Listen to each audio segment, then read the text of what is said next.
We are live. Okay. So welcome to Worldwide Slot Car Chat on Zoom number 182.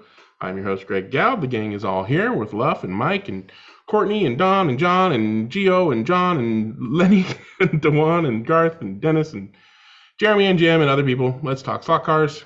Who's got something to show and tell? Raise your virtual hand. We'll make sure you get to you. Gio, are you ready to go? Because I don't have anything to. There you go. There you go. All right, take it away, Gio. Beautiful. Ooh. Okay, so Project Lexus, I think it's done more or less. I just need to put a couple of antennas, and then I think it's done. So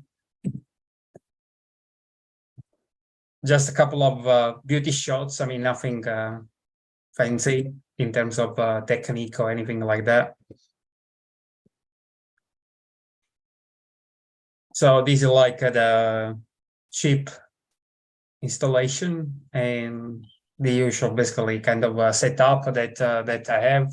So in this one, because I prepared a while ago, I still have spring suspensions. So I might change them to the other one that I make with the silicone washers, and to make them be a bit more rigid, I would say. For Scalextric truck, it doesn't need to be that bouncy, let's say.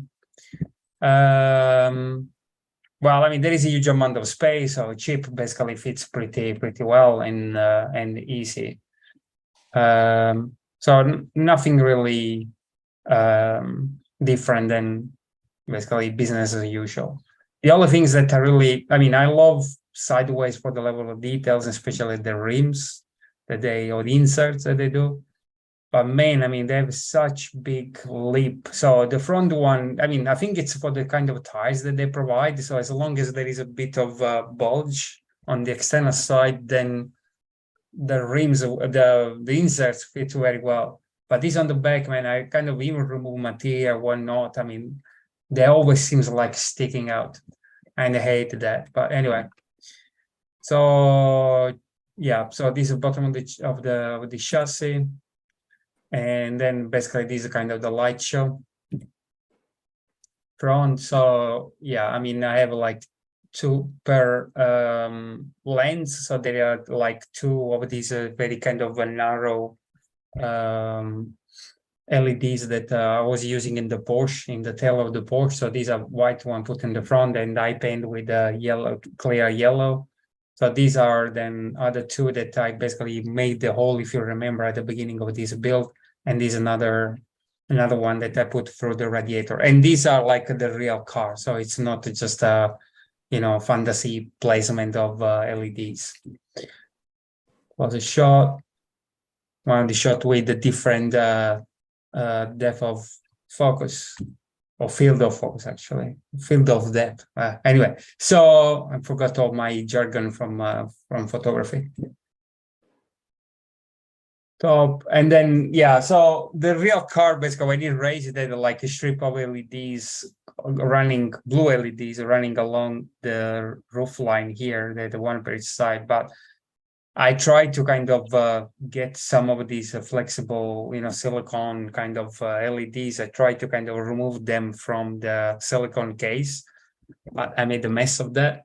I'm not, I mean, it's good that I'm not a brain surgeon. So kind of, so I decided to put inside the cockpit along the window, not kind of similar place where it would be in the real car. But yeah.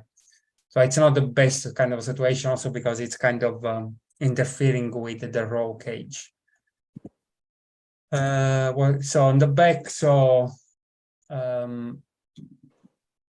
there are two LEDs, red LEDs per side. Also, the rear car IMSA, they have like a green light on the back. So I try to kind of recreate that with the small LEDs. It's not as visible as the real car, but I mean, it's there. I know that it's there. And these some other shots. The wing's crooked. The what? The wing is the wing's crooked.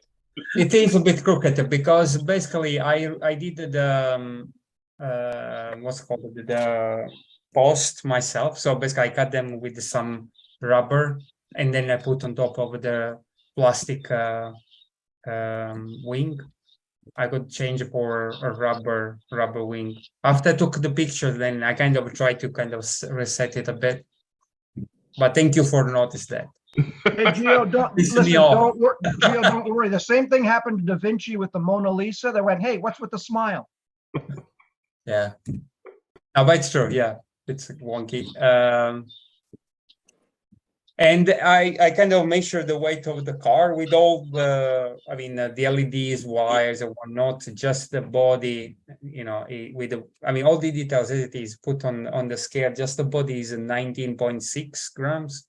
Target usually it's 19. I mean, if I'm doing my local kind of GT3 racing stuff, and for such a big car with the plastic windows, it's not bad. So performance-wise, I'm not still 100% convinced of it, but I think I might change the suspension to see whether I can get a bit more grip. It's fast, but it's not super fast as, for instance, the Bentley, which is also a big car. So yeah, I mean, anyway, I did a clear coat over the decals, and I think I removed a lot of the mirror effect, although I tried to kind of kind of using again Tamiya compound to polish, but didn't basically bring it back. But yeah, it is what it is. I think it's more like metallic blue, but yeah. I was gonna Cool. say it still looks metallic, but it looks fantastic. Thank you. I'm not, so just one thing, I mean, I'm gonna disappear in around the 1 o'clock, so because I have other stuff to do. But yeah, so in case you see me gone, that's what, just to give you a heads up. Okay. Well, hang around as long as you can, and we'll see you next time.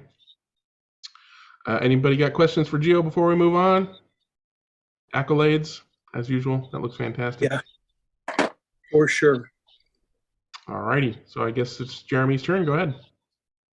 All right. So on Facebook, some guy nearby was selling these Carrera cars, and I don't usually buy Carrera cars. Let's see if I can pull this up here.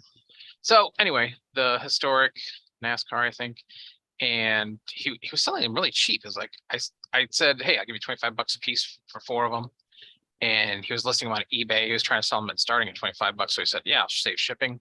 I'll do that. So I just drove down there, and then it turns out he's got a whole track that they race on that I didn't know about. So he's like 70 miles away or 70 minutes away from me. So like an hour and 10-minute drive.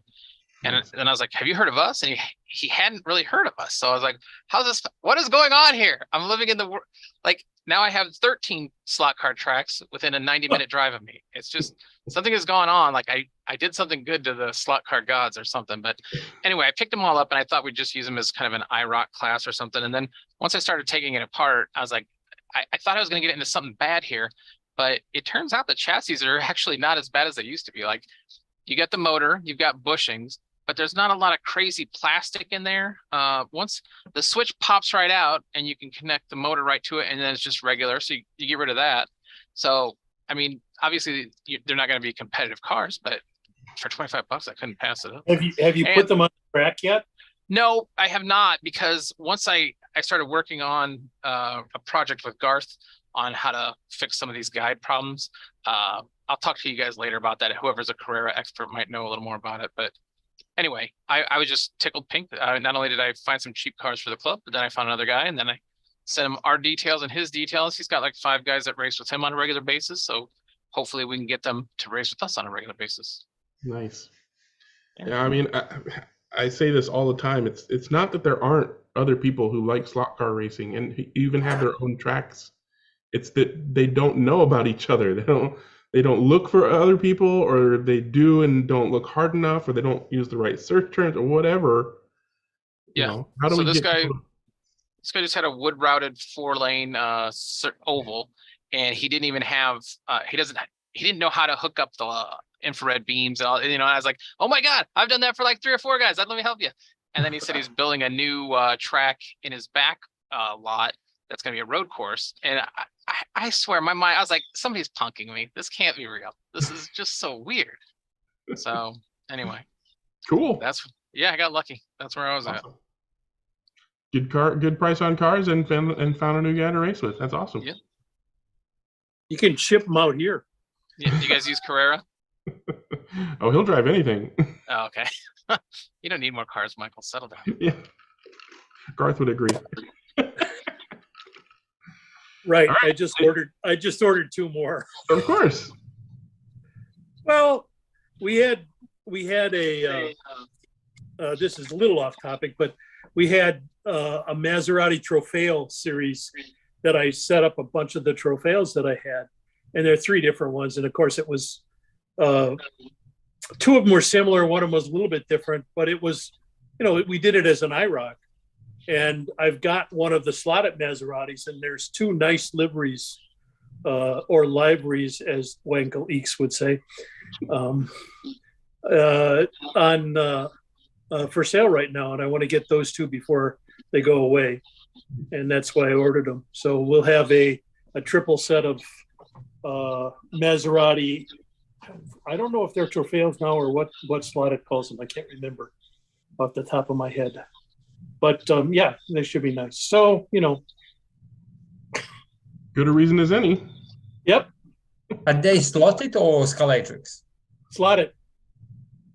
Okay. There's so a yellow and black and a red and yellow. So these are I think they are GT3 cars. Yeah, GT3s. Which are basically it's Or kind GT4, some of them. yeah. So it's You're kind right. of You're right. So the GT4 will be more like the Trofeo ones. Right. Well, the 2 scale electric that I have say Trofeo on them. So they must have been pre the GT4s. So Yeah, so basically Maserati had like a series just of Maserati. So, and there are some very cool liveries. I mean, from the GT4 model that Slotted has, I mean, they could do a very nice. I already plus. have one. So that Yeah. makes it easy. Alrighty, looks like Bill has something he wants to show and tell. You got some cool updates on your track, Bill? I'm not sure if I don't really have a real update to any in as much as just a question for folks, and maybe I'm in the wrong section. If I'm in the wrong section, I can come back. No, we don't care about sections. Just go. It does relate to the slot car track, though. I am working on some stuff. As you guys know, I have cameras embedded throughout my track. And part of the challenge, that was kind of one of the first things I was like, this is how I want to do it. And then I realized that, I mostly race on my own. And it's really hard to change cameras and race at the same time. So I built a Python script that switches between cameras randomly, and that was all right for a little while. And then I figured out where you can go into a YouTube live chat, where you can type in a command in the live chat, and it'll change my camera, which is cool. I think folks will like that. That's kind of a cool little, I don't know, smoke and mirrors thing or whatever. But as I'm doing the recording of this stuff, one of the things that I constantly come across is what kind of music to play. And I played a lot of different music. But I do a fair amount of classical, and I do some country, some folk and that sort of thing. But what do you guys like to hear? Because I honestly, I'm good with just about anything, Dua Lipa. Something What's that that? doesn't blow me out of the chair as soon as it starts. I like when I'm on YouTube, I like to use the YouTube audio library, the royalty-free stuff, because otherwise you'll get these sections of audio that drop for 7 minutes and it'll say copyright strike, and then you won't get monetized. I already have the licenses for that stuff, so I'm covered there. Okay. Yeah, that part's not a problem at all. And that's kind of the thing. I mean, I can do just about any theme about any type of instrument, whatever. And, depends on what you're going. It depends on what you're trying to convey. If you're doing a short, then maybe just some fast rock music or whatever. If you're Do for me, as long as it's with, not music LA I hate, music. so as long as it's not AC/DC or Guns N' Roses, I'm fine. yeah, It also, Bill, again, to what Greg was saying, depending on the type of cars you've got on your track. I mean, if you've got 60s cars, I mean, you might want to have something more 60-ish, or NASCAR, something with a banjo. I don't know. No, there's a group out there called the Reach Around Rodeo Clowns. And they have a song called King of the Slot Car Track. Yeah. Come on. all right, hold on. Reach around. The Rodeo reach clowns? around Don't rodeo Google that. clowns. Yeah, just search King of the Okay. Slot Car Track. That's probably All King of the right. slot car track. Yeah. All right. Well, it's just one of those things that I mean, from the standpoint of variety of cars, no, I don't have a variety of cars. I'm spending all my money on scenery and that sort of thing, or parts. But I'm getting there, and that's kind of where I'm hoping to do more. Over Christmas, I think I'm going to get a resin printer. I think I'm just going to break down and do that, and then I can do my chassis, I can do my bodies, and then kind of matriculate into the hobby a little more than just be doing the scenery. So scenery is fun, but some racing would be good too.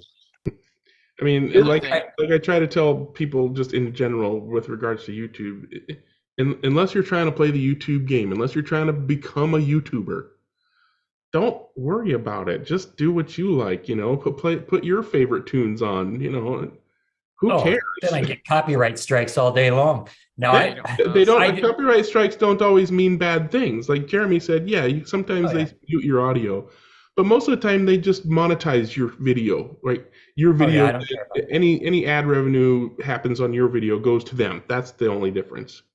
Oh, I just don't want I've just put enough videos into it. I'm like, I don't want to go there one day and have it all be gone, Right. So The other that's thing I my did, opinion. the other thing I did was I contacted one of the local bands, a guy that I know, and said, "Hey, do you have any like old demo tracks that you guys didn't use?" And he sold me some of his old music for $50, and on MP3. And now I never get copyright because they never released it. Nice. So if you know Nice. any like local weirdo bands, mine was like a surf band. Local. I'm in The Oregon. main reason There's I don't millions of worry so much weirdos. about it is because for a long time ago, I was, having fun doing the video editing and everything. And I looked specifically for royalty-free music. There was a site called newgrounds.com. You could get all kinds of people that are putting up royalty-free music because they're trying to, get out there. And ended up getting a copyright strike on one of those videos years later because apparently they decided they didn't want that to be free anymore. They're going to go ahead and monetize that.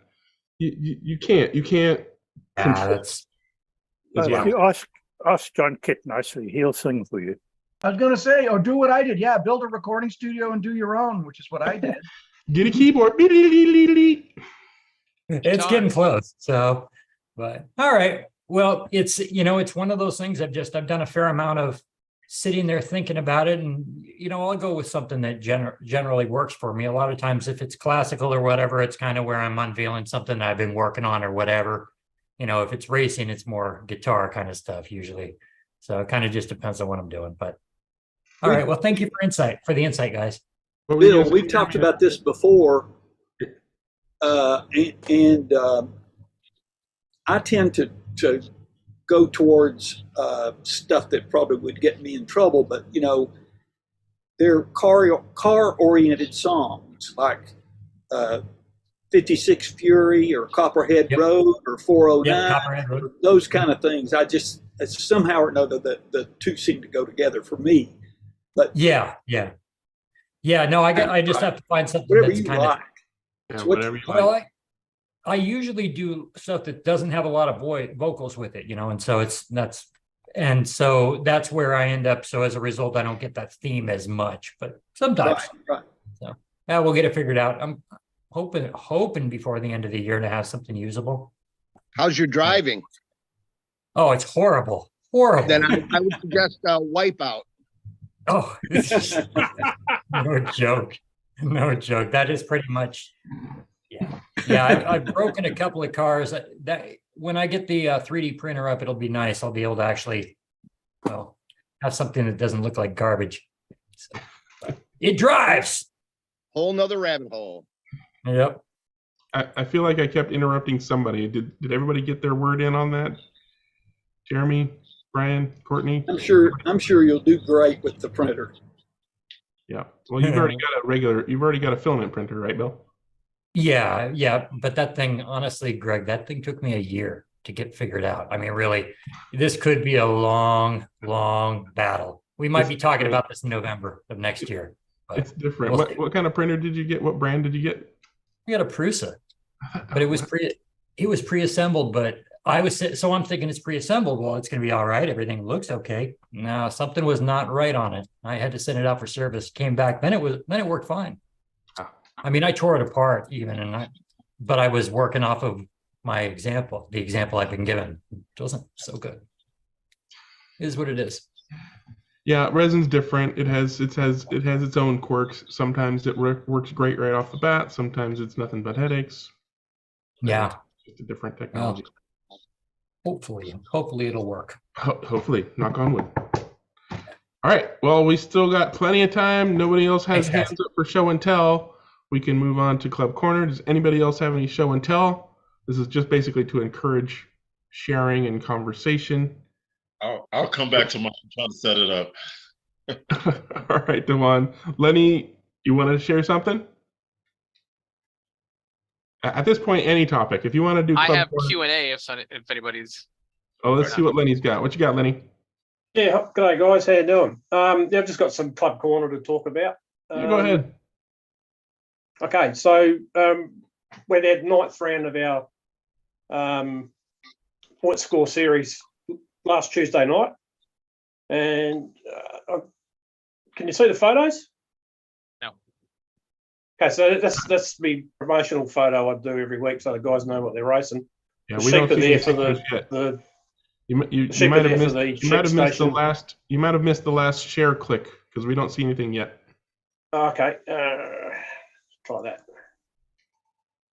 Oh, that one there, right? I'm with it. I got it. I think. There we go. Can you see that now?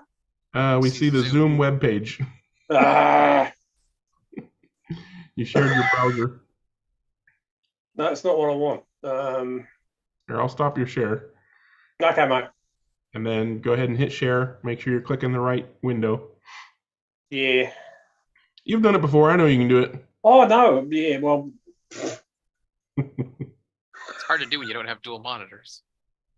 Yeah. Well, I'm trying to work with two monitors here, but I've changed them never mind. around. I was gonna say it's easier Oh, for me to let's do try it with that. one monitor. Does that work? Yep. Now we see the picture. Okay. Right. So. What's the sheep? Yeah. So. Last Tuesday night we ran our point series round, otherwise known as the sheep station round. So there's the sheep all waiting to be won, so to speak. So we ran Scale Electric GT, slotted D LMPs. So first race was the Scaly GTs, and we had a first time winner this week. Jason Jones got up for a win. Jason's an old wing car racer from back in the 70s who's re-emerged and comes to my place every week. Very enthusiastic. So he won using a Corvette CR8. Then young Andrew, our 23-year-old Top Gun, so to speak, he finished second and I finished third. So where are we? There's the podium. So there's the two CR8s and my aging CR6 at the back there. So yeah, it was a good race, very close. But Jason really got that thing going really well now, so does particularly well with it. And then next up we ran slotted DTMs, and Andrew resumed normal services by winning it again, but he had a bit of a tougher time getting the victory with Ian, another one of the racing colleagues from back in the 70s. He finished second with a Calibra. And then Norm, one of our newer guys, he got up for third. So that was a good result for those two. So there's Andrew's Mercedes, Ian's Calibra, and Norm's Calibra. Norm does his own paint jobs, so that's why there's a pink Mercedes on the grid there. I've done that one. And then we got into the LMPs, and Andrew once again won that. With a nice handy lead at the end there. Then I finished second, and Ian got up for third. So he had a particularly good night.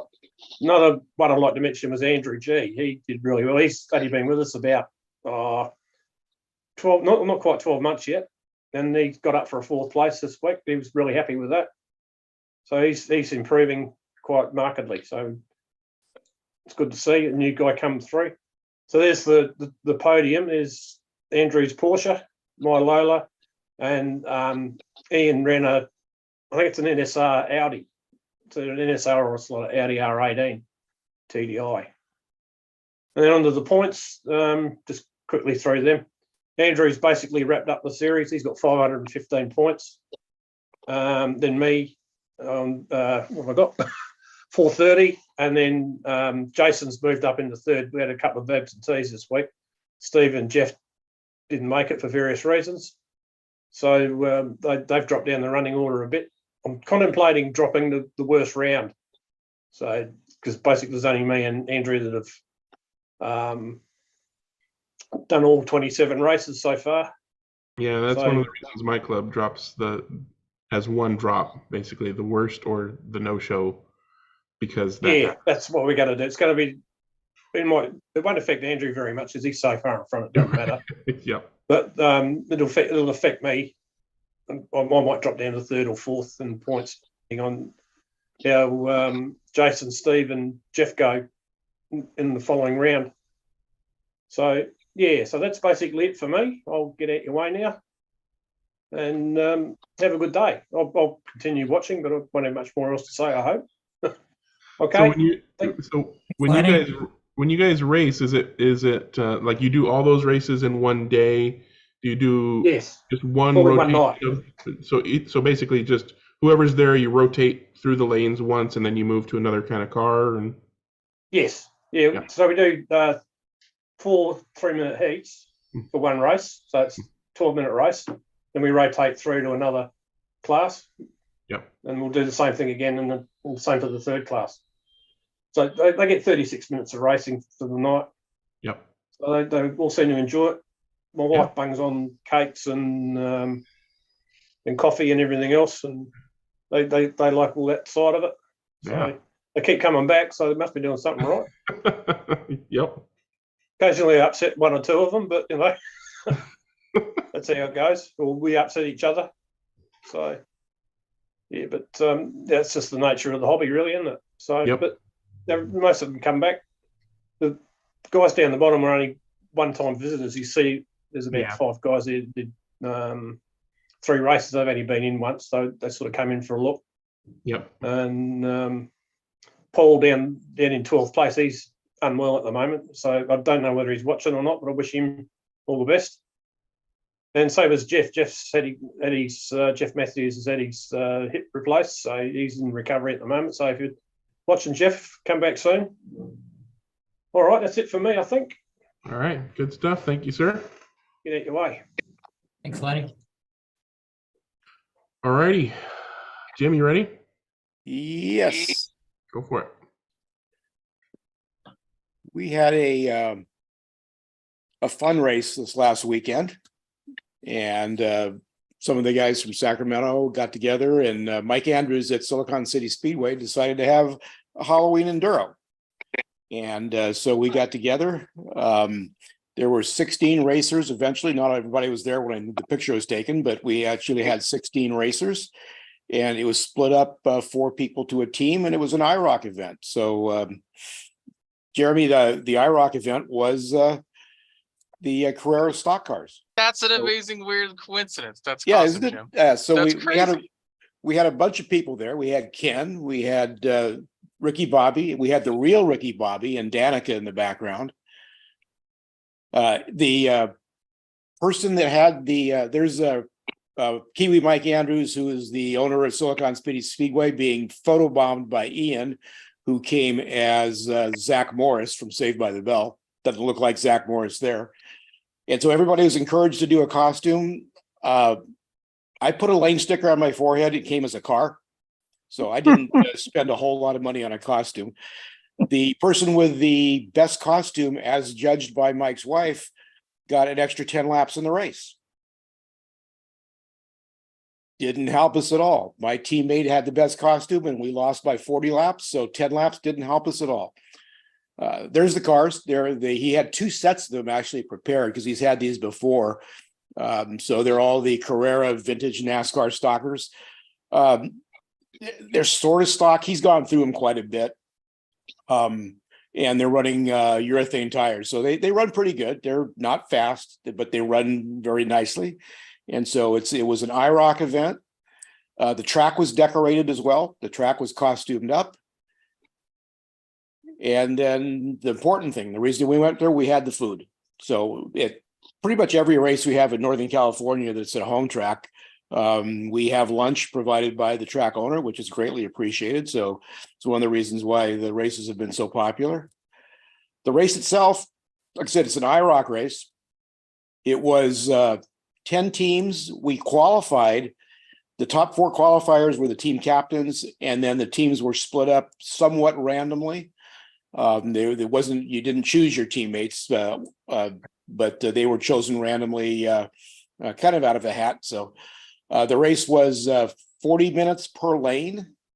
So each driver, four drivers per team. So it was 10 minutes per driver per lane. So 40 minutes per lane times 4 lanes. At the end of the race, my team was the Ghoulies. And like I said, we were 40 laps down to 3rd place. So we didn't do so good. But if you notice there, even though it was a fun race, it was a very competitive race.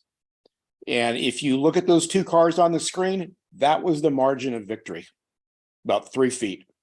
So after all was said and done and splitting up the teams and everything, 2 cars within 3 feet of each other at the end of the race. And here's the winners. Kiwi Mike, the track owner, on the left, and Herman James and some other guys there.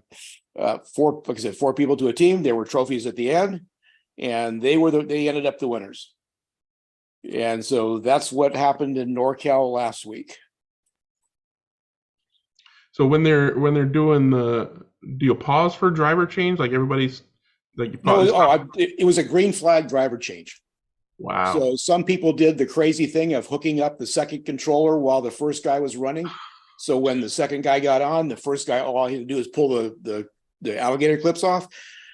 We just decided to use the same controller. So our team, we used one of the guys' DeFalco controllers, and we never changed the controller because it was green flag changes. So if you had to take one off and put it back on, you'd lose a lap or so. Yeah. So there was various ways of doing that. So like I said, it was a fun race. Everybody had a fun time. We had great food. We had great hospitality by Mike, the track owner, and his wife, Val, who I'm sure helped out with the food a little bit. And so it was a good time, 16 people, good attendance, and great event. Yeah, good stuff. All righty, thanks for sharing, Jim. And Lenny, I assume you're done. You still have your hand up. I'll put your hand down. All right, Gio, what you got? Had his hand on that clicker. Don't forget to unmute. There you go.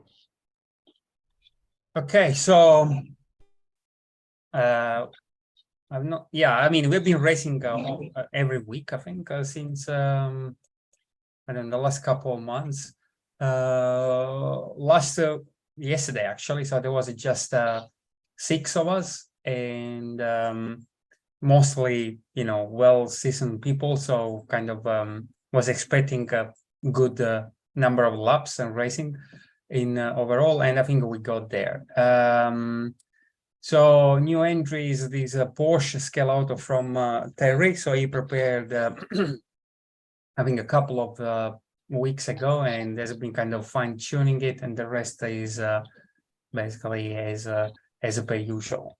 We did the usual practice, and my Acura was kind of, getting ahead of the pack. At least it seems so during the practice, but usually people don't really push hard.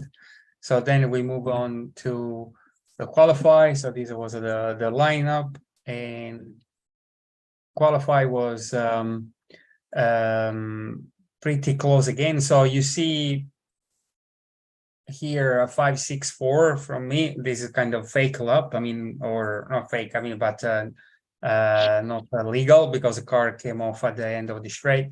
Actually, I checked that the best lap that I managed was a 5730, as Alex over here. But Alex got to this before me, so basically he got to the pole. So I was a second, and then yeah. So young cars, I mean, it's been very competitive. So that's a sideways McLaren Golf livery, but he changed the wheels, the rear tires, and since then the car has not been as good as it was before. But I think it's kind of coming back, I would say. So this lineup for race 1. So Alex, so this was basically a context between Alex and myself mostly. So we were like exchanging first and second position for most of the race. His car had a bit of age, I would say, but not really huge. And as you can see, now you can see maybe even better.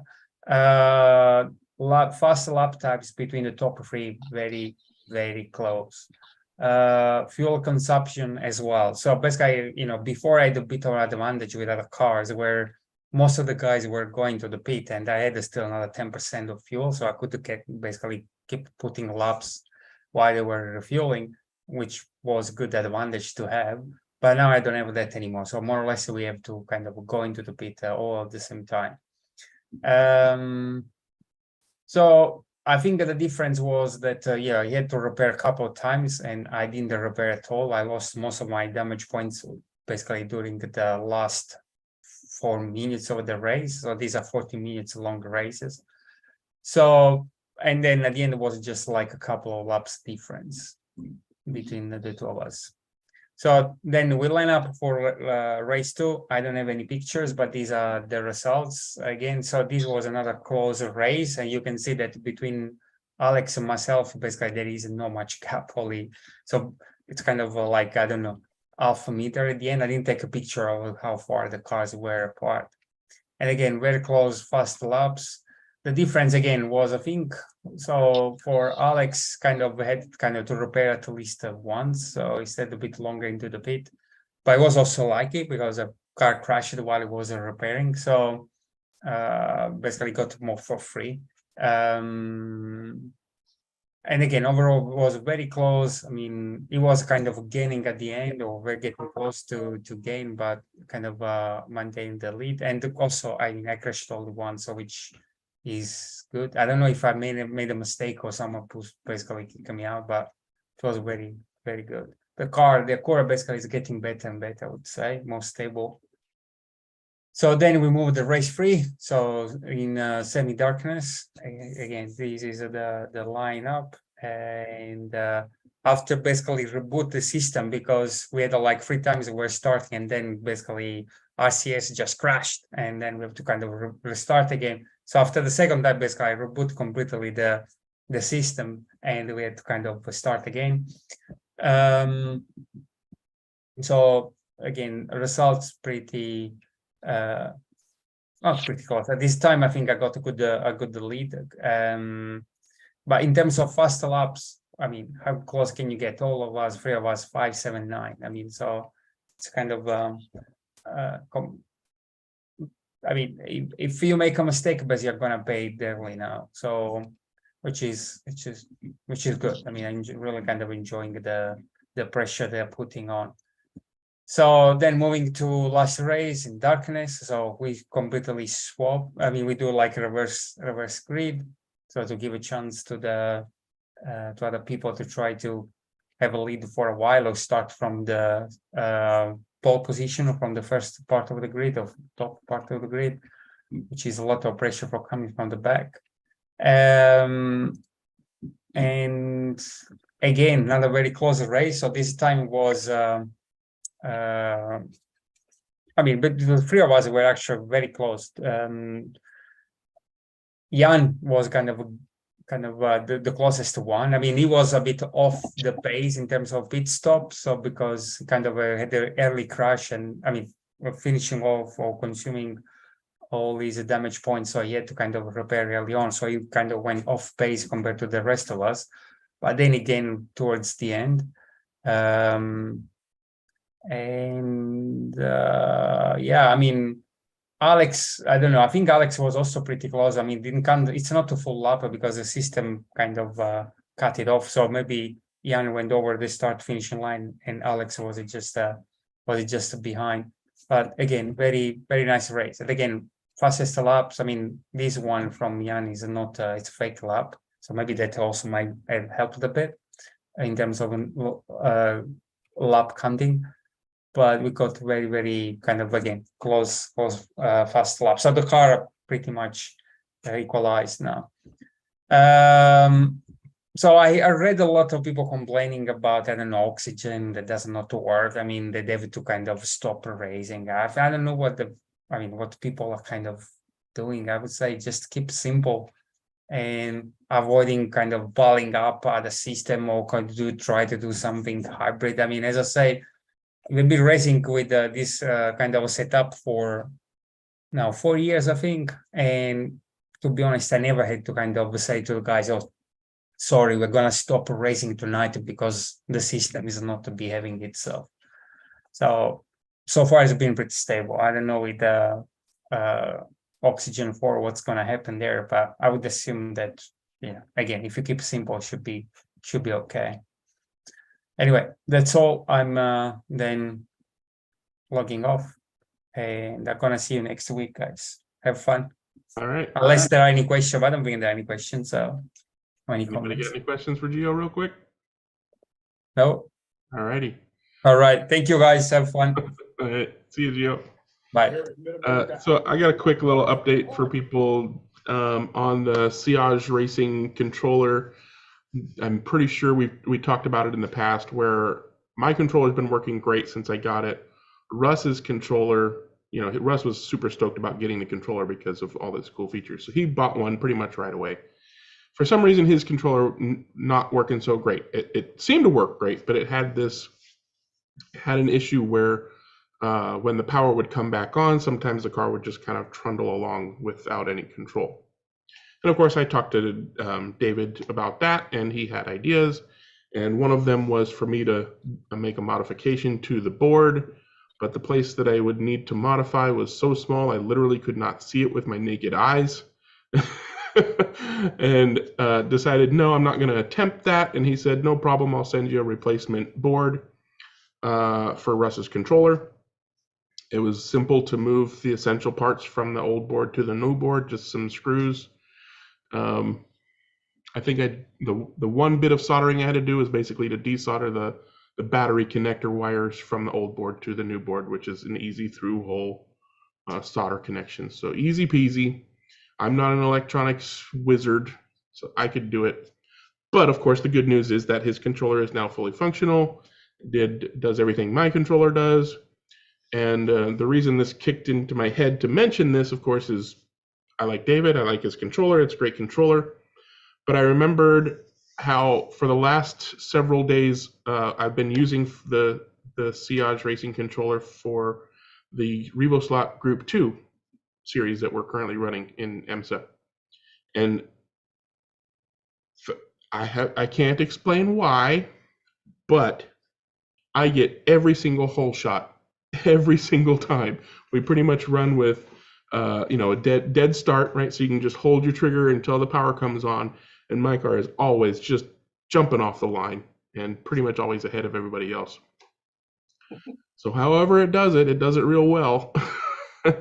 And I'm really enjoying that controller. Yeah. So hopefully he still has some for sale. Hopefully he evolves that into, I'd love one of his controllers as an oxygen controller one of these days, but. Does the controller have a blast relay in it? No. I assume so, because it's got the little box of electronics that's right near the track. The handle itself basically just tells whatever's in the little box what to do. Yeah, because if you've got a relay in there, that's probably part of the reason for getting the whole shot. Most of the other guys have a clicker on their controllers. Oh, okay. And I'm still beating those guys. So, but yeah, that makes sense that the guys that don't have a clicker would be a little bit behind. But yeah, good controller. Just wanted to say that if anybody remembers the whole kerfuffle about Russ's controller not working well, it's working well. Okay, I'm done. Dewan, you got something to share? Yeah, I think last week I talked about that I was in the process of reconfiguring the race management system. I've been using Race Coordinator for quite a while, and I also have TrackMate. Well, it's TrackMate hardware, and I use TrackMate as well. I can switch between the two of them. And for whatever reason, my TrackMate timing system, timing the bridge, just stopped working. And so I said, well, you know what? I might take the opportunity to upgrade and put all the features that Jeremy had identified and has on his track using Race Coordinator. And so I started going down the path of rebuilding my bridge and things like that. And as I was taking the old TrackMate gantry apart, I found that one of the wires was frayed. So it was a real simple fix. I went ahead and fixed that and decided to go ahead and keep the TrackMate going for right now, and I'll just make the upgrade when I get my final layout completed, hopefully real soon. But in the meantime, so I was kind of going down a path. I did do an upgrade to my driver stations, and but I haven't made it fully functional because it's going to be part of the full workup with the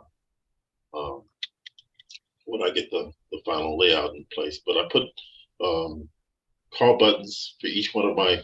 I changed to this new camera here so that I could actually move and drop. Oh boy.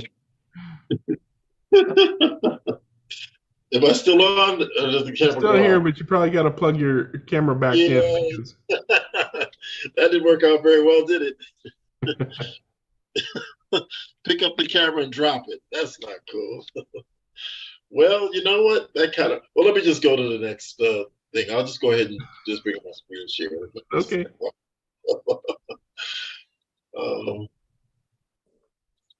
So anyway, that's part of my layout. And I decided to go ahead and just do some maintenance on my track and everything, and took that whole section out, and I have that section. It's duplicated because it's like a figure eight, so it's just one on one side and one other side. And so this is the track layout from underneath. You can see all the little ribs for the vintage Revell track. And so what I put together was, well, this is my little tools that I always put together, work with to clean the track and to assemble everything and deassemble it all. And then these things right here, those are the little track connectors, or let's call them locks for the track to keep the track sections locked into each other. And I had them on my track before, but the if you saw the first slide, those turns are elevated, and these sit underneath the track, and due to the centrifugal forces and vibrations and things like that, they tend to loosen up and fall out, etc. So I said I would just go ahead and do one better. And so, as you can see, we have different those are different sizes to select for the different gaps in the track to keep them together, because it's they're all different each section. And so that's typically how they're placed in there. And that's all of them put in place. Here's my last gap. You see how the gaps are widely different. Mm-hmm. You have a gap there than the other one. So that's where the different ones come into play. So I finally got that closed off. And so I was trying different. I decided to put some adhesive tape over each one of those connectors. And I was just trying 3 different brands. This is this typical shipping with the that's what we call those little strips or straps in there. to reinforce straps. I guess is what it is. They And call this it is strapping tape. Strapping tape. yes, absolutely. Okay. And this is a Tex Rex rather,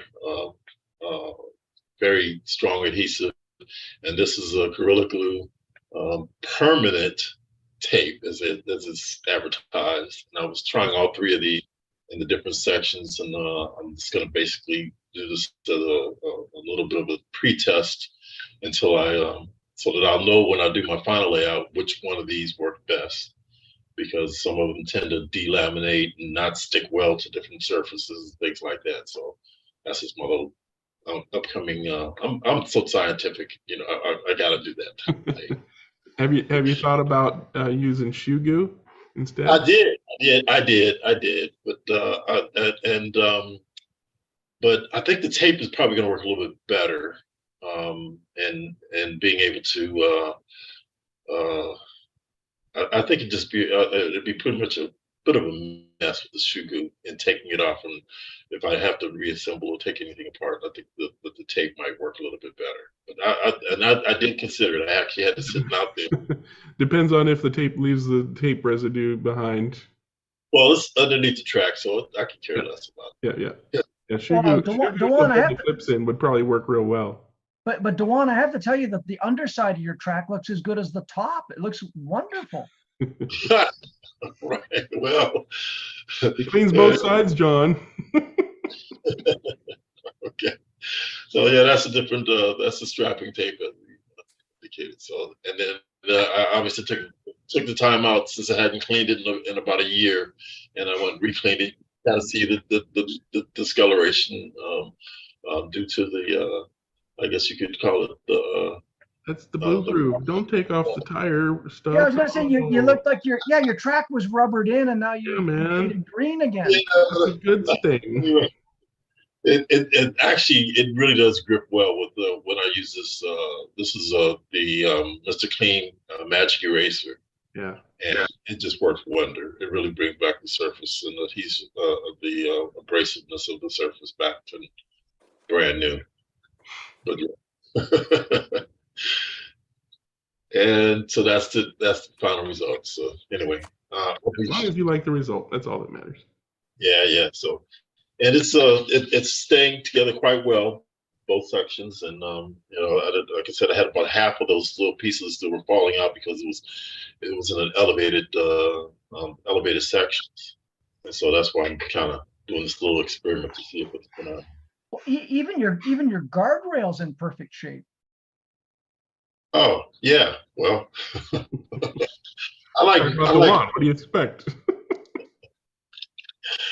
Yeah, I like using new old stock.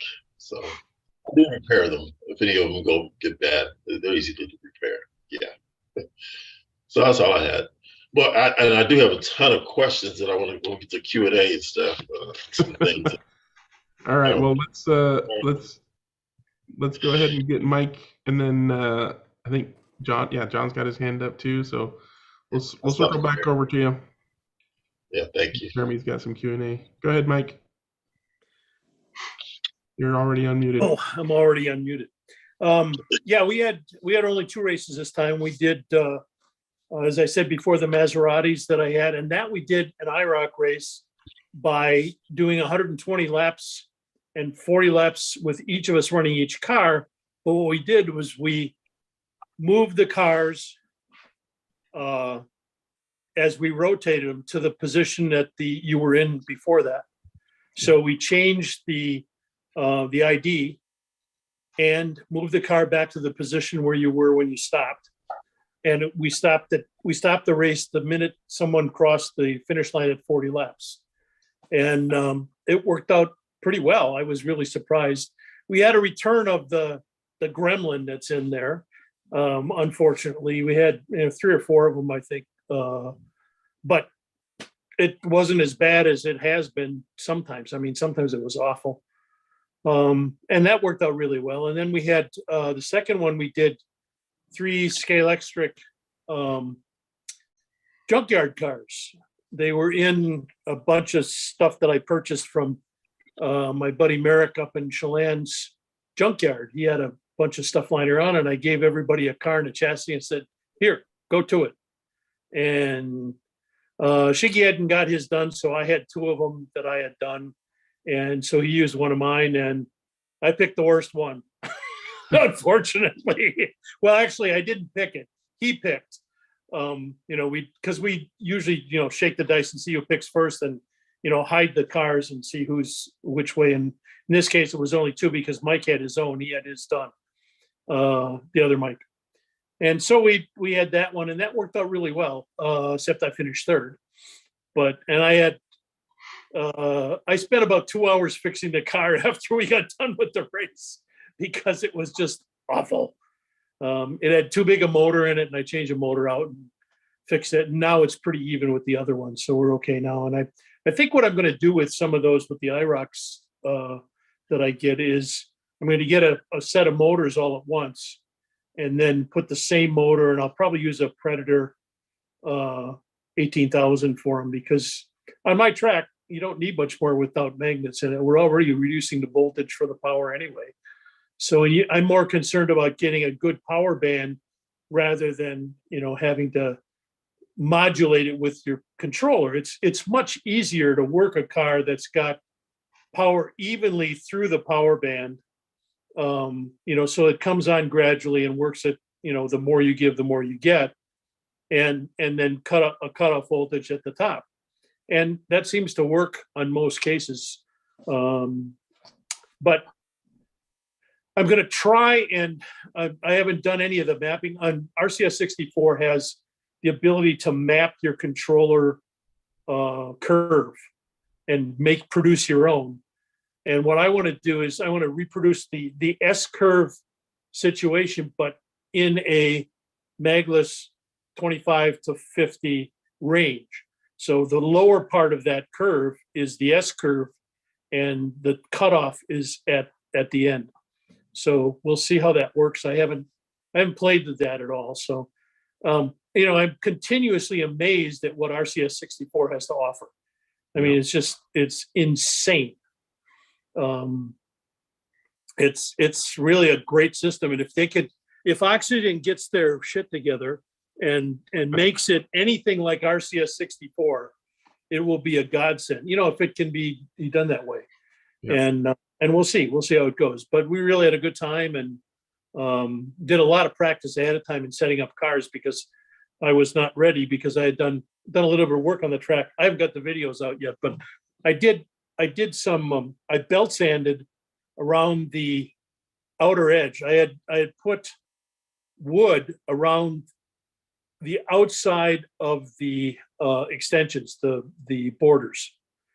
And, but the borders are almost always all even. Well, I had glued them together, but they still weren't too well. So I belt sanded around them to make them smooth, and that seems to have helped. When you get to the corner, you don't have a bounce in between that bounces the car out.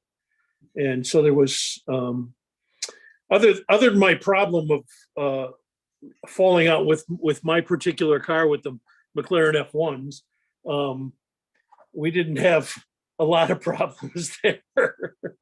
But that was just not enough setup time on that particular car. So, but that turned out nice, and I painted it with the anti-skid paint that I got from Lowe's. It just it's got pebbles in it kind of, and I used it on the new track, and it worked on that. So I painted all the way around the outside there, and also included the borders on the corners, and that seemed to work pretty well.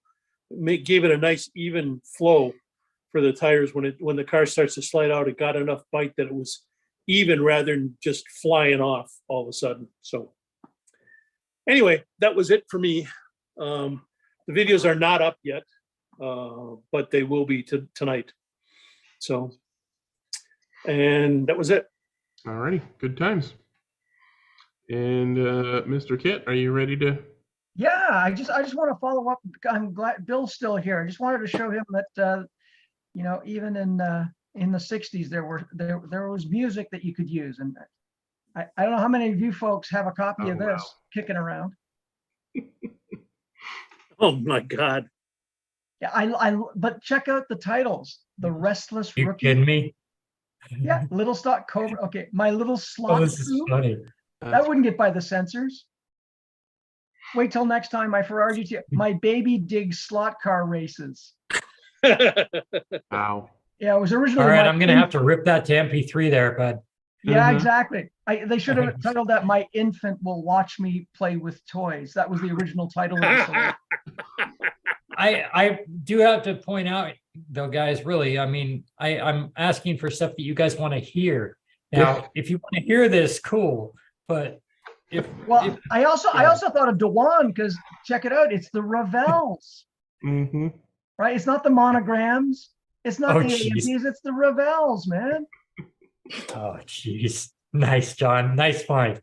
Yeah, we're gonna have to see if that one is out there for MP3 download somewhere. That's crazy.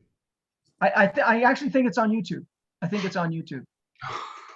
Yeah. All right, so That's scary. All righty. Jeremy had some Q&A he wanted to do, and I think Dewan also did too. Who wants to go first? I'm ready. I'll I let can go. Go ahead, Go. Jeremy. So on Carrera cars, I'm not really familiar with them. I don't have many. Can I get a spotlight here? Mhm. You see how they have, is this the typical way that they connect the braid system? Not anymore. Yeah. Or is this an old system? That's an old one. No. That's the braids are removed from that, Greg. Oh, that's the new one? But Yeah. what I'm okay. asking about is this That's clips the in. original style. They've got double braids. Okay.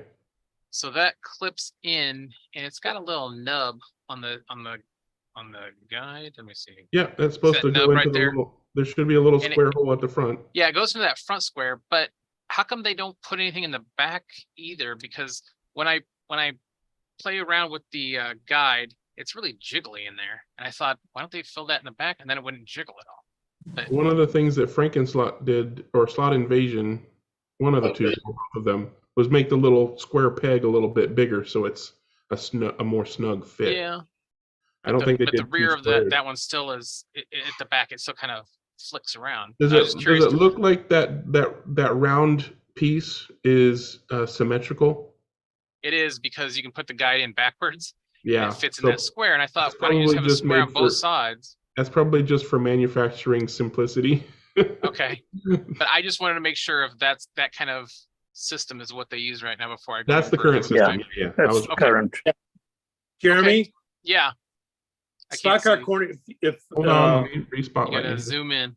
okay, you see that I put a regular guide in there. Yeah, I don't want to do all that. I'm trying to make a guide that just snaps in. Well, But they've I- got one that screws in. Yeah. Yeah, it's You know, from it CG screws slot into the cars. top, and it's pretty simple. Oh yeah. And definitely worth doing because Oh, the from that original hole at the guide top, in it there just screws is in there. crap. Okay, I gotcha. BRM make a replacement guide that's thin enough to go in Scalextric track. So it's like Carrera make one too. Carrera See, has a it's red one that I've Yeah. got one of those. Yeah. I usually just get the BRM ones because I know where to get them from. But yeah, they're just All right. pop. Or you could, That was my only Q&A. I just wanted to check that out and make sure I wasn't going down the wrong rabbit hole. Thank you guys. Yeah, but if you put that piece from a slot car corner in there and just screw it in right directly in, it's a 2-minute job to do that. And you can put a regular guide in, and then you don't have to have any special braids or anything like that. And the braids that come with the Carrera cars are really, really stiff. So they don't lend themselves to non-magnet cars very well. So take that for what it's worth. pry open a little there metal are two peg of and those some guide softer braid. adapters. What were you saying, Dennis? There are two of those screw-in guide adapters because some of the cars the screws are up front, and some of the cars the screws are towards the rear, and so there are two different ones. Okay. Jeremy, On the stock cars, they're at the rear. I'm thinking Jeremy's just gonna 3D print some. new I've already blades. got one 3D printed. How dare you? There But I you just go. wanted to All make right. sure I wasn't screwing Hold around that- with something Hold that stupid. back up. Hold it back up. Well, it's not quite done yet. Yeah, well, It's a Garth guide that we're just working on right thanks, now. Dennis. It's just to show that there are the two of them. Yeah. So are you doing the outlaw style blade for it?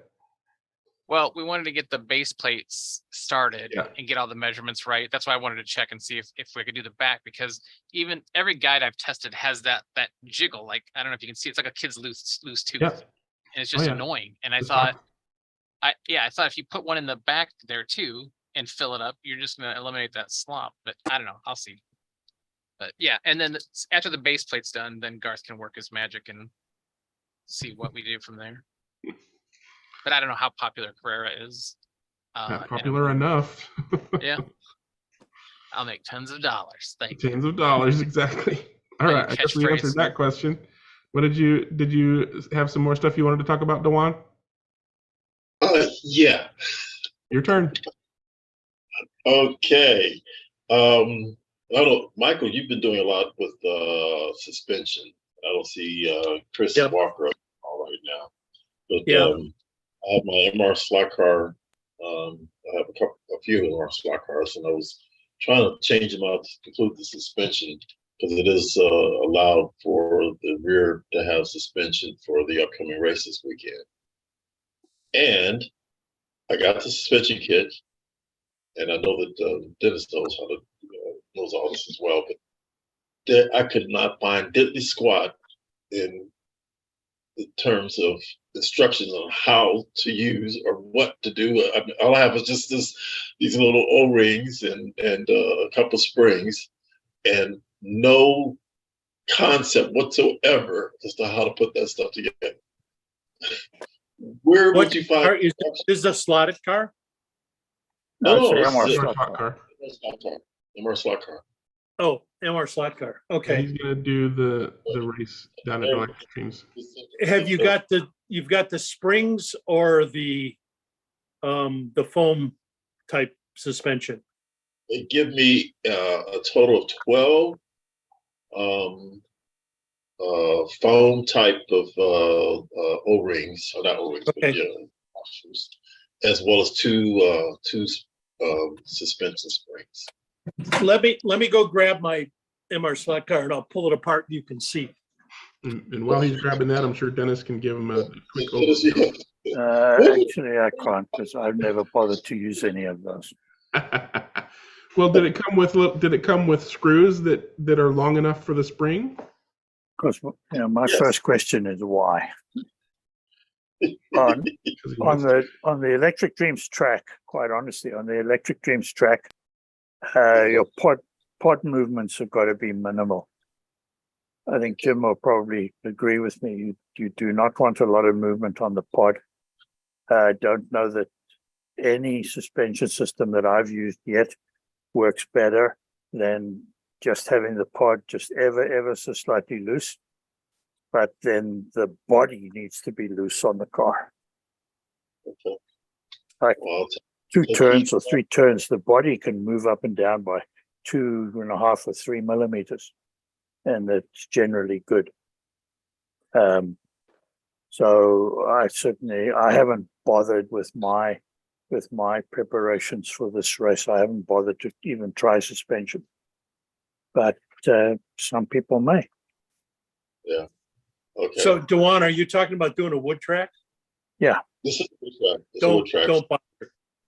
Okay. Don't all bother. right. Unless you've got a bumpy track, it's not worth it. It's a big hassle. Did you get both the front and the rear suspension or just the rear? I have a package with 12 washers in it and 2 springs and 2 screws. So I have no idea what and no instructions is what I'm saying. So I imagine with the 12 suspension, it's sufficient for both the front and the rear. But it only has 2 sets. One pair of springs. But yeah. Sounds like for the Electric Dreams MR slot car nationals that don't want to use the springs, so save those for another thing.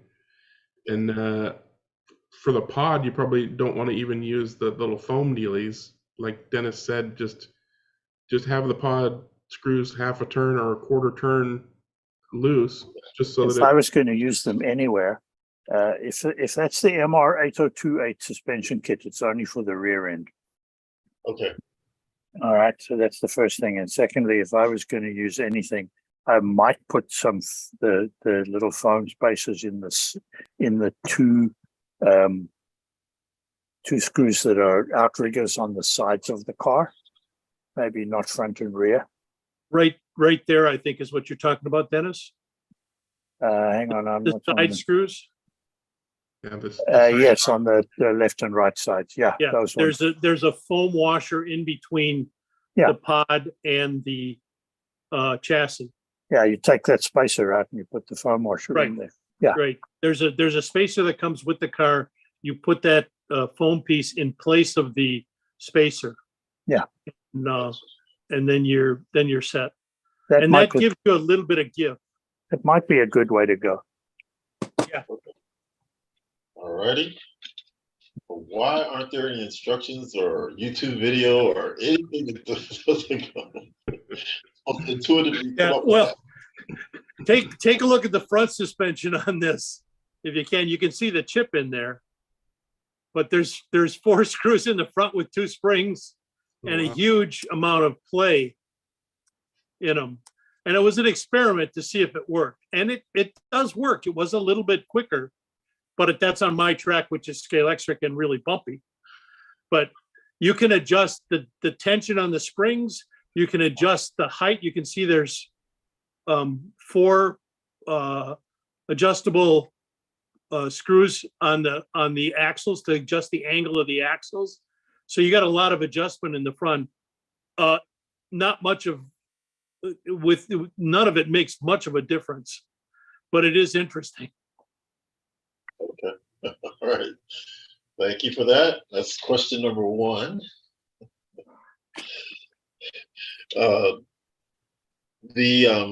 Apparently the first version of the MR slot car McLaren is a different breed altogether from all the other Yeah, there were the original ones that came in the plain colors, plus the Ueno car, plus the Harrods car, all had scale auto motors in them and a pod for the scale auto to take the scale auto long can.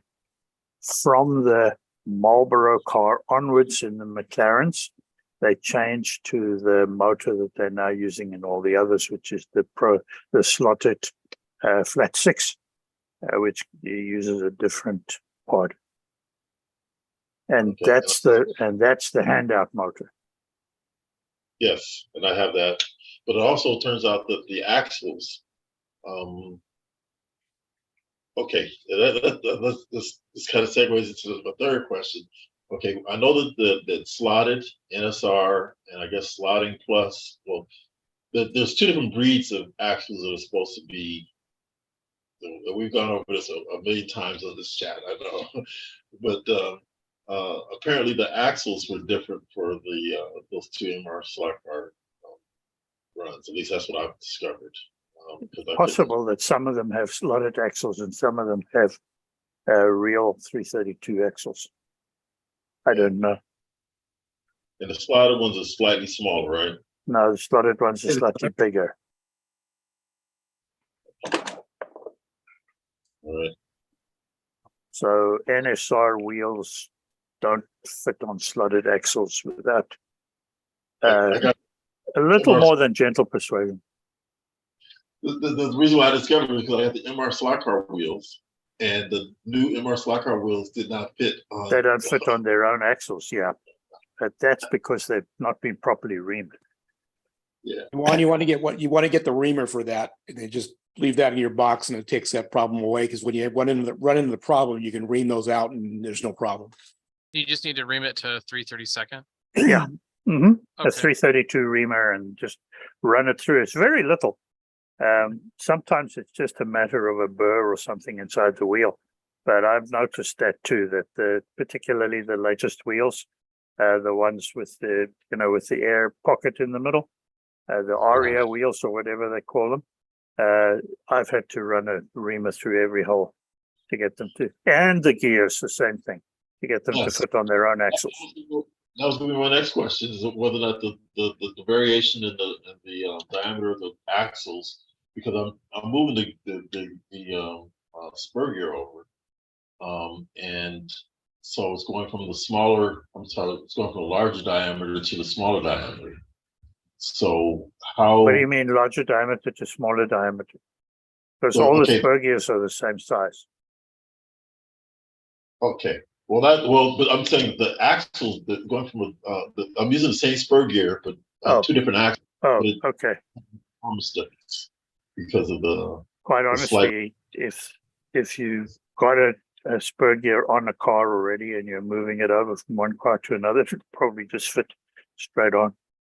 And even if it doesn't, the amount that it's out of round or the amount that it wobbles on the spur gear is nowhere near as important as the amount that the wheel might wobble on the axle, because you've got lash and play between the teeth anyway. Okay. All right. That's question number 3. Let's see.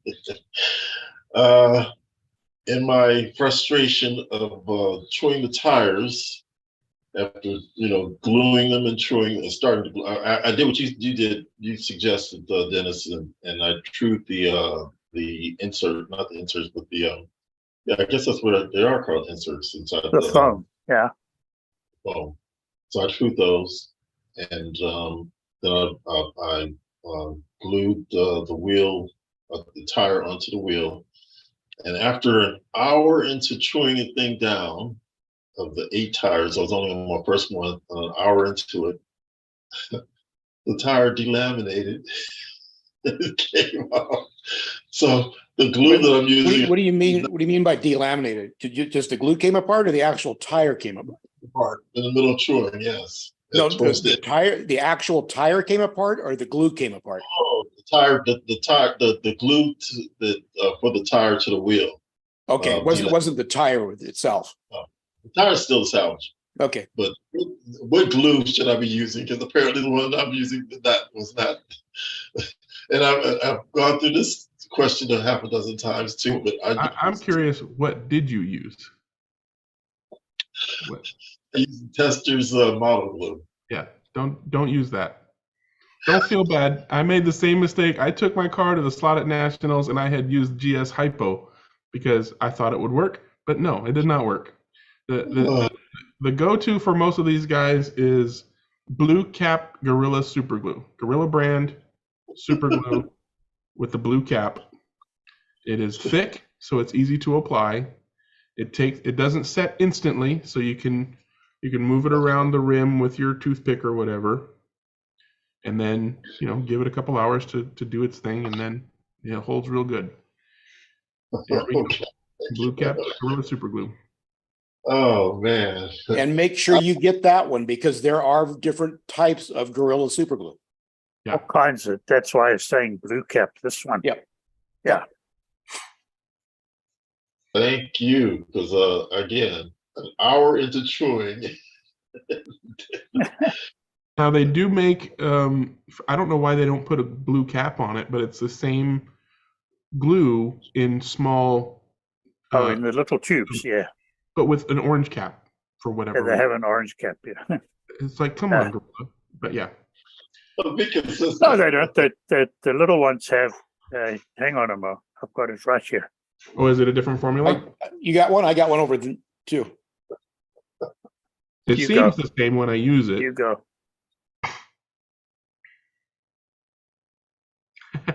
We're going to figure out the difference between the two and justify. Oh, now he's gone. But yeah, you can't go wrong. He climbed through those skulls on his background, but now he comes emerging from the skulls once more. That was really funny. That looked so funny. There he is. Jim, no, I moved it. I don't know where I put it. Oh, all right. You just gave us a very cool visual there. Tripping over myself? No. Walking through the skulls. Disappearing through the skulls in your background. This one. Okay, interesting. This one. There Dennis, deliver it to all of us. Okay, well, so they do make it in the small tubes with the blue cap. Yeah. Huh. I wonder what the orange cap is then. Well, anyway, The orange cap is the much thinner one, I think. Either that or it's the urethane glue, not the super glue in the first place.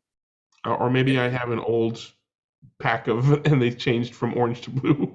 It's not the urethane, and it's not thin. It seems to be the same, but I got it months and months ago, so I don't know. Anyways, blue cap. What are you using to clean the wheels and tires? Well, I was treating the tires with the NSR. What are you using to clean them before you glue them? Before you glue them, okay. Your fingers. You need to do that because there's release agent on the rubber, and there seems to be some type of oil or some film on the wheel too. So if you clean them off very well, some sort of machining, cutting fluid. So you've got to clean those two parts before you use that glue. So And it's probably a good idea to roughen up the edges as well. Can you use rubbing alcohol to clean that? Also, alcohol is a degreaser. Alcohol, or for the wheels, probably lacquer thinners or acetone. Don't try the acetone or the lacquer thinners on the rubber, though. No. But definitely something. Yeah. All righty. Now to my next question. The weight, the ballast weights, tungsten or lead. First of all, I know that for the slotted nationals, we easily took the slotted branded tungsten, and it just snaps right into the little slot.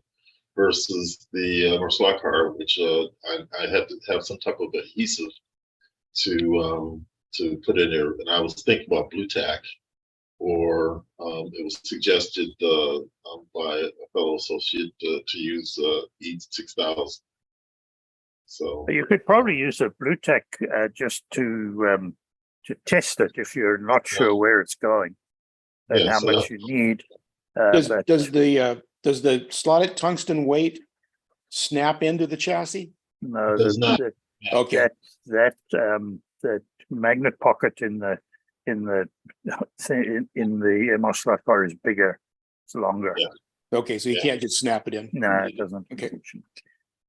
But I mean, you could still put one of those weights in that pocket. You just need to use some E6000 to hold it in. Ian's put a video out pretty much on building the car. I don't know if you saw that or not. I've digested his video. Yes. Yeah. The part 3 is not out yet, and the race starts in 2 days, so I don't think that's going to help. But the part 1 and part 2 are good. Yes. Part 3 comes when he says, "Oh, this is why I beat you guys." He discloses. What rubber were you truing?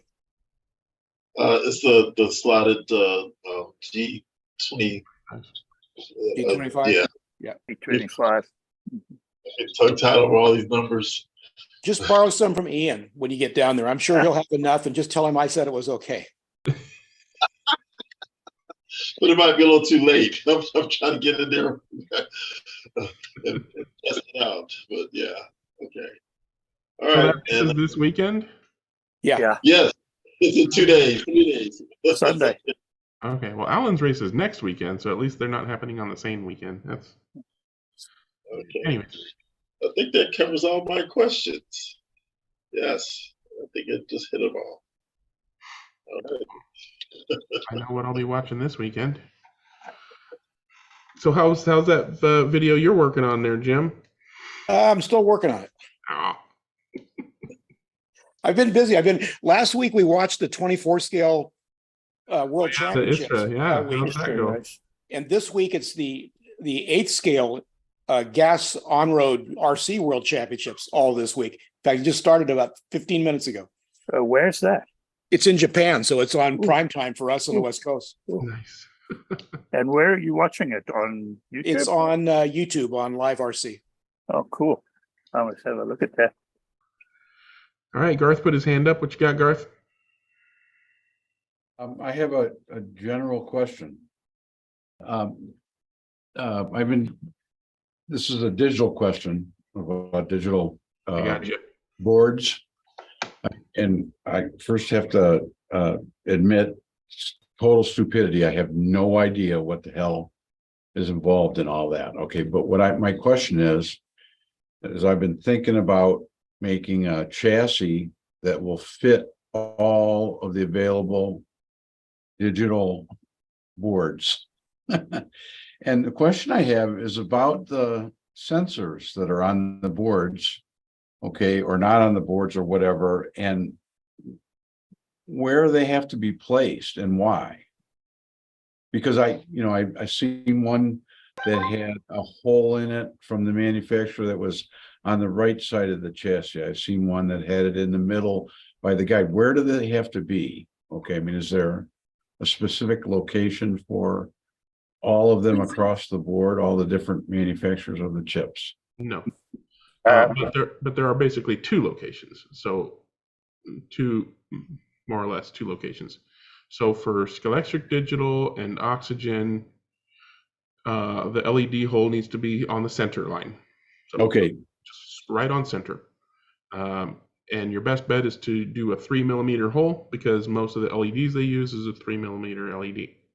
Or smaller. Or sometimes smaller, yeah, depending on the chip. For Carrera, it needs to be offset to the side. The left-hand side of the car. Driver's side of the from car. The bottom. The left-hand side of the car from the top or the right-hand side of the car from the bottom. No, right? There's only one left side for a car. Oh, you're right. The driver's side. Driver's side. There you go. So Jeremy held up. That car has a little plug over the hole. Yeah, there's like a little plug right there that would be on the left side of the driver's side. Yeah, I don't know what the offset is. Looks like maybe. Oh, that is square. Is that a it's square? 12 millimeters from the 12 millimeters from the center line to the center line of the 3mm hole. Okay. Dennis has chipped a few cars. And when you say hole, is it an act? That looks like it was a square on that. Oh, then there's a square was a plug for the switch on the Carrera, but that's only on the Carrera chips for the polarity switch, right, Greg? So the hole, but the hole for the LED has a square plug because they're German. I don't know why, but the LED itself is a 3mm round LED. A square peg in a round hole. That's yeah. Why. There's a round hole. Here, yeah, I can measure that for you. Let me spotlight that again. And what the one? So you can see the round hole. That's a 3mm hole. And so that's about the chassis, but so is it true? Would it be a true statement that the LED on all of the boards, okay, can be up off the chassis, or does it have to be down right underneath in the hole? Generally, the tip of the LED is flush with the bottom of the chassis. It has, unless the oxygen. Yeah. Oxygen's LED doesn't poke down any holes. I think they're generally covered that though. Yeah. So it's still, if you still want, for oxygen, you still want to have a 3mm or larger hole on the center line. But the problem is there are so many chips on the market that all that you can worry about, because it's not worth your time to worry about anything else, is putting a hole on the center line and putting a hole 12mm over, because you are not going to be able to make a chassis that will hold in the exact correct position all of the chips. You can cater to one or two popular chips, like Slot It basically has catered their chassis to hold their chip, but also some of their older chassis are designed to hold a Carrera chip or a Scalextric chip. But you still got to hold it down somehow. So the chipper's job is to figure out where the chip goes and how to get the LED wires to wherever the LED goes. The chassis designer's job is to put the LED hole in the right place, center line or 12mm to the side, preferably as far forward as you can. Okay, so that the LED can be on wires? Yes. With some chips, it can be remotely located off wires, yeah. Okay, so is it you want to make it as easy as possible, or simply possible? Would it be possible to make a a device that would hold all of the boards. No. And no. That's what I was going to say. Take it back to the beginning. You're not going to make a chassis to hold all the chips. No, you just no. I didn't say that. Okay. I said a device. No. Okay, so shut up, Wayne. Now, if you wanted to make bespoke devices for each different variation of chip that then goes into a giant hole in your chassis, yes. But So if all of the isn't it not a true statement that all of the boards can have a remote LED? If the installer is willing to do it. Okay. But, so if you had the rest of the board, the Carrera board is a different shape and size to the slotted board. The slotted board for Carrera is a different shape and size to the Slot Technique board for Carrera. The Slot Technique board for Carrera is a different shape and size to the Frankenslot board for Carrera, blah, blah, blah, blah, blah. Yeah. Yeah, right. I understand. They're all different size boards. Yeah. But they're all the question or the problem or the exercise would be, can a device be made that would fit all the boards into it? Okay, that can be made to fit into a slot car, that can be made to have a remote LED in a hole. Okay, I would still say that the level of complexity there is too great. Yeah, you're just never going to get all of those boards. The closest thing we have is the Scalextric DPR door. Yeah. And quite honestly, that works for most of the chips. The ones it won't work for are the Carrera chips, if I'm not mistaken. What would be okay, so say I narrowed down the field, okay, and said, okay, I want the two most popular digital boards that are used in digital slot racing. What would those two most popular ones be? The Scalextric DPR, the Saloon DPR. Okay. And then I could not tell you which is the most popular Carrera board because it's probably the Carrera board. Probably itself, the Carrera brand one, 26732. But all of the third-party ones are always changing. They come and go. They've been around. They disappear. They come back.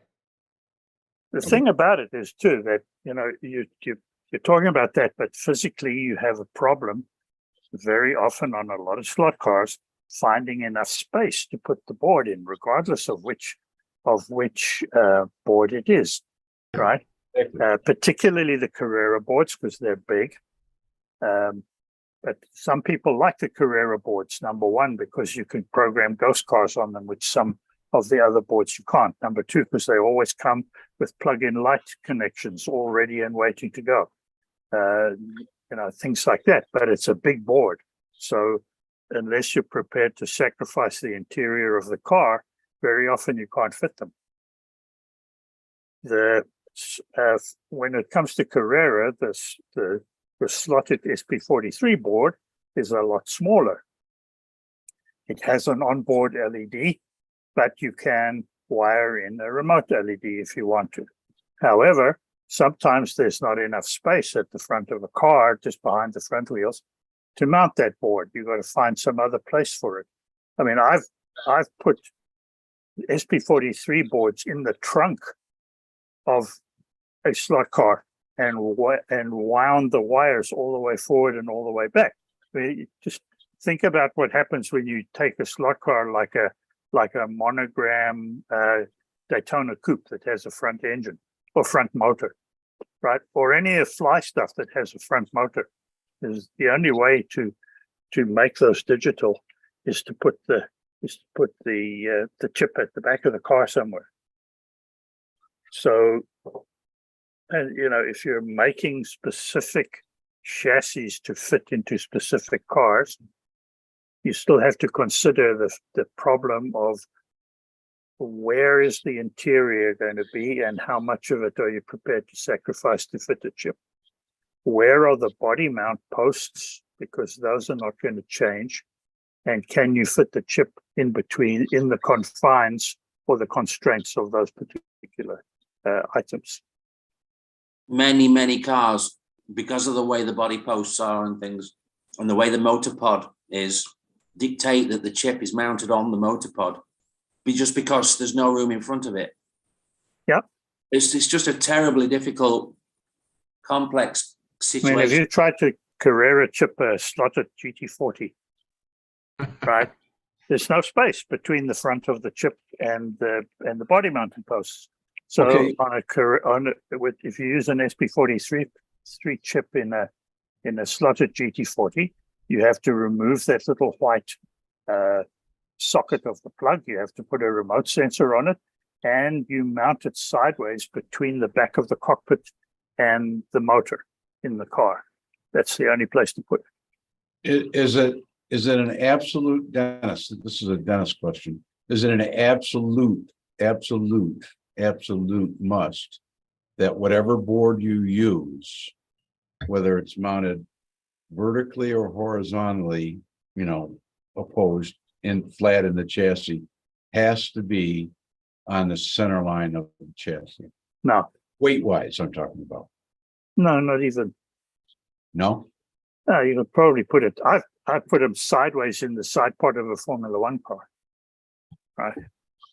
Okay. They don't weigh that much, right? But so I don't think that is an issue. I think that the mounting issues are much more a case of, just what is physically possible, what is dimensionally available to you in terms of space. I'm going to. Garth, Have you figured out what I'm your hair, trying to buddy? do? What? I think if you embark on this endeavor, all your hair is going to fall out. It's just going to drive you nuts. I got something in mind. Okay, now Dennis, you've seen the I-beam chassis, right? Yes. Mm-hmm. Anytime I start dreaming up stuff, it's because someone asked for it. Okay, so the Geo said something about putting a chip in that car. Okay, and I started thinking about that, and I thought, oh my God, where would you do that? And so what I got in mind is a U-shaped, double L-shaped saddle device that goes over the top of that I-beam. Okay, creates a right and a left flat area. Okay. Mm-hmm. A pannier of some sort. Yeah, like a pan. Okay, but the pan bolt, is designed specifically to go over the top of that. Okay, and to lock into that. Okay, and then the changes in the board sizes and how the boards mount and everything go on that device, not on the chassis, but on that device. Mm-hmm. And then obviously the placement of the LED would be also an issue as well. So, man, the slotted SP43 board and the SP15 board for Scale Electric, because they're about the same size, I think, and the oxygen board, right? They're all about 18, 20 millimeters long or an inch long, by about 5/8 wide. Wayne or Greg might know. I haven't got one here to measure. Close enough, yeah. But and they are rectangular. But the Carrera board is a completely different animal altogether. It's probably twice that size. And it has little legs that stick out at the back, and it has big ass capacitors on it. that would require its own saddle then. Yeah. Okay. It's And easier then, to design a saddle. I mean, yeah, it's possible. It's possible. It sounds, you could do it. Now you've got to put a body over the top of that chassis, and that body has an interior.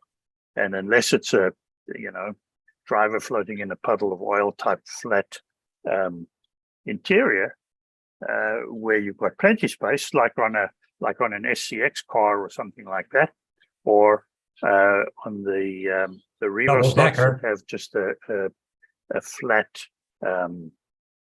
Lexan interior, And then there's plenty of space to do whatever you want underneath.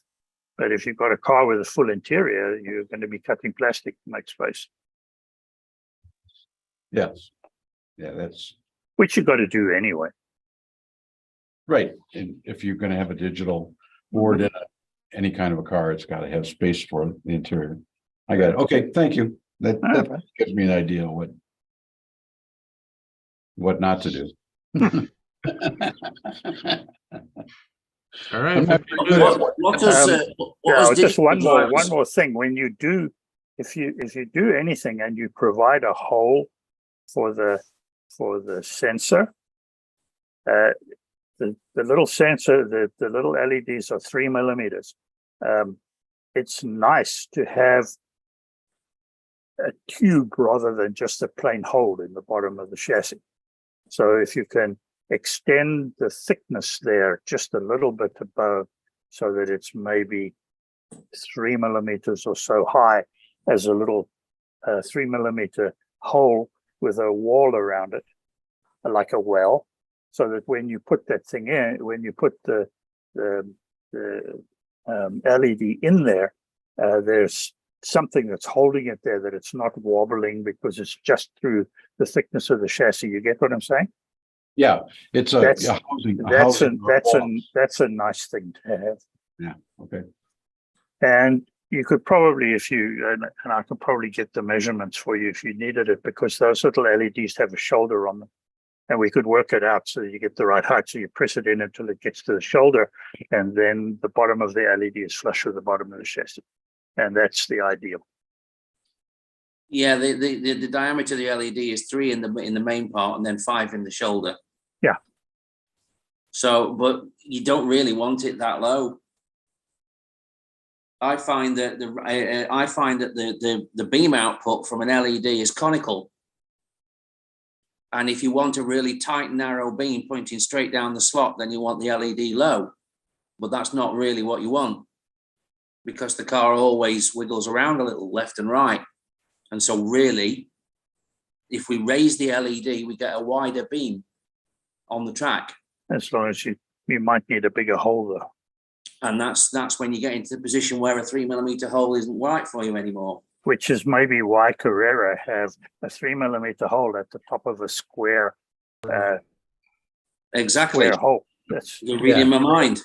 Way up in the air, yeah. To get the. You're reading my mind. Exactly. And I mean, we've heard Greg say this too on Scalex Digital.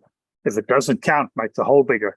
So there's really two problems. Okay, one is mounting the board, and the other one is mounting the LED. Okay, so two different solutions. Okay, for two different problems. And you don't really want to hard mount the board in the car either. What? You don't really want to hard mount the board in the car. It's better to have some sort of shock absorption on the board. So electronics don't like vibration. Yeah, you maybe want to mount it on double-sided tape or something like that onto. Well, if you had a horse and the horse had a saddle, out of leather, the leather has mounting, has cushion. So does the rider's butt. Yeah, the soft mounting for the rider is in his legs. Yeah, the soft mounting for the rider. Yeah, well, some of us, it's a little higher than our legs. So yeah, it's a very, very difficult task you're proposing to undertake there. What would be really, really useful would be a guide with a 3 millimeter hole on the front of it. No, it's very difficult if you're, if you got an X-Acto knife and a. Yeah. And what we really like is a guide with a 3 millimeter hole on the front of it. It's two problems. You solve the first one, solve the second one. You know what I mean? And then we can stick the LED in the guide, and it's always pointing down in the slot. Yeah, that's a good idea. Right up the front of the guide, you put a little 3 millimeter mounting for the LED, and then you run with a remote LED always. And it's advanced. For oxygen and Scalex, that would be very good. There you go. It's been done. It's not new. It's been done, but it's not available anymore. And it probably opens up a whole bunch more space requirement issues. Well, it solves a space requirement issue because it means you can put the put the main board wherever you like. Keep in mind that, there's questions that I'm asking here about it. It's total bespokeness. Okay. I mean, it's like, it would be a chassis design that would accept, the chassis thinking, okay, would be able to change to the body style, and then the saddle thinking would be on with the chassis. You follow what I'm saying? So it's like one fits with the other. Okay, so I mean, you can't put a F40 Ferrari body on a Lotus 49 chassis. You know what I mean? So somebody on YouTube made a salient point here, in that the people who are going to be putting your I-beam chassis in a car probably aren't going to be digital. I'm curious who asked you, could this be done? Gio. And did he want to keep the I-beam? Forget the I-beam, okay? Just okay. Yeah. Two problems, okay? One's flat chassis. One is the I-beam could be a 2x4, okay, or something. I don't know, or a round rod, or whatever. Yeah. I think Wayne already hit on this, and maybe Dennis did too. But basically, if you want to cater to the widest audience of digital chips, then just make a flat chassis. Just forget the big stiffener down the center of the thing, because you're just gonna make it too hard. Well, it's not worth it. No, the chassis comes first. Okay. The digital adaptation comes. LGO, no. That long slender chassis was designed for a specific Ferrari body shell, no? Well, you haven't been paying attention then, okay? Maybe. Yes, I missed the first hour. That specific first bespoke item was designed for a Ferrari F40. That doesn't mean that specific style of design can't be designed for whatever. Yeah, that's true. For a clown car or something. I don't know. Yeah. Have you got one running yet? No. Oh, okay. It's got to be perfect before it runs. That's a high bar to set. Yeah. Okay. Anyways, that was my thank you for all your digital. You got yourself a challenge. There you go. Yeah. I can't wait to see what you come up with. Should be groundbreaking. All right, we still got 5+ minutes. Anybody got anything else, or should we end early? No, I have a question for Old Slot Racer. What brand of paint are you using when you cover your track? When you paint your track? Left, are you awake? There you go. Okay. Unmute. There you go. Sorry, were you talking to me? Yep. Yeah, I was wondering, when you finish, when you paint your tracks, is there a specific brand or type, or what are you using to cover your track when you The get a paint? track? Yeah, what paint? It's just cheap latex, Okay. semi-gloss or satin finish, All right. and I I was just brush it checking on. because a Store friend is brand. getting ready to paint his track, and I kind of wanted him to, kind of follow what's the general consensus of the best to use, but everybody so far said, just go cheap. Yeah, The cheapest. Jeremy, believe it or not, the best is the worst. The cheapest latex paint has the highest rubber content, so it works the best for a track. Oh yeah. And I brush it on. I don't like to use a roller. Anybody ever use a power sprayer to spray it on? I bet you can if you want to. It's all about the surface, the quality of the surface you want. Left likes a brush surface. I like a roller surface. Yeah. What I like about it is you could patch. I have literally any number of times I've painted skid marks on that have just, I've overdone it every time, things like that.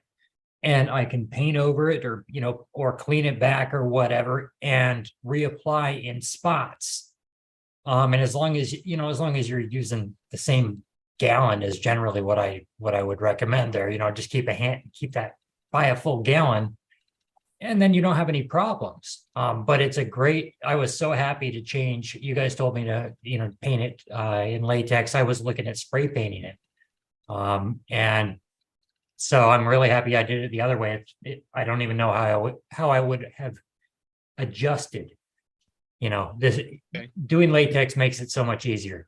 Oh yeah, and then- Jeremy, we ended up using foam brushes. They worked the best, believe it or not. yeah. Then a second question would be, I know that like commercial tracks, you tend to do two-part epoxy. Is there any benefit if somebody wants to do two-part epoxy on their home track? Will that more closely simulate? Because we've had guys that live near the Michigan 500 that go up there, and it's completely different what they race up there to what we race down here. And they were wondering how do you get that close to it if you're doing a home track? Do you just do a two-part epoxy and like a commercial track? Depends what you want to race, Jeremy. If you want to race sponge tires with glue, where you need to clean the track off fairly regularly, use a two-part epoxy paint. All sponge tire commercial tracks do. For home racing, there is zero advantage whatsoever. And well, having said that, what tires do you normally use? Well, this at our tracks, we use silicone on one half of the club. The other club where their tracks, they're using rubber. The guys that are using rubber are the ones that went to the Michigan Cloverleaf, whatever that was, NSR National, and they got a handout tire to silicone, and I don't think they were quite ready for that. So I wanted to ask here, because I know everybody does a wide range of racing. What's the best way to simulate that setup at home so you can get the practice that you need here before you go to Michigan or Electric Dreams? We've got guys who want to go out to Electric Dreams next year. So yeah, I mean, if you want to do that, I mean, you need to put some sort of a gloss on the track. If you want to run silicones, the best surface to run silicones on is like a piece of glass. So or melamine. If you can get like a polished, flat, shiny surface, it will be spectacular for silicones. Okay. Right. Rubber will also work well on a nice shiny surface, but because you're not cleaning the track regularly, getting all the glue and crap off it, which is a sponge tire thing, you don't need to use a two-part epoxy paint. You can use a semi-gloss latex or something. Yeah, or even a gloss latex. I mean, Yeah.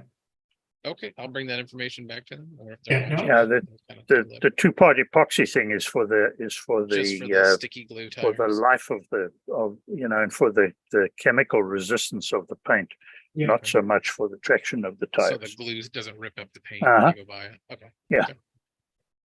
Okay. As usual, the answer is it depends. Yeah, I love those kind of answers. The perfect consultant's answer.